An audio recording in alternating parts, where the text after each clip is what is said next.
when you first start your career and it's like, and especially my job, there's no consistency in my job. You don't know when your next check is coming. You don't know, you got to kind of.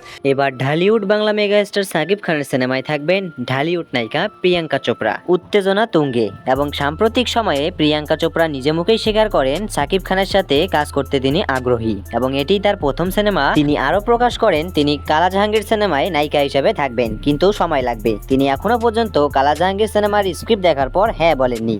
প্রিয় দর্শক, আপনার কাছে কি মনে হয় প্রিয়াঙ্কা চোপড়া থাকলে কি সিনেমাটি অনেকটাই দুর্দান্ত এবং হিট হবে? জানাতে পারেন আমাদের কমেন্ট বক্সে। এছাড়াও জানা গেছে মেগা স্টার সাকিব খানের কালা জাহাঙ্গীর সিনেমায় পুলিশি বা আইনজীবী চরিত্রে দেখতে পাবেন ঢালিউডের সেরা অভিনেত্রী মধুমিতা সরকারকে। এ পর্যন্তই সংক্ষিপ্ত আপডেট, জানাচ্ছি পরবর্তী কোনো আপডেটে সঙ্গেই থাকুন আমাদের চ্যানেলে।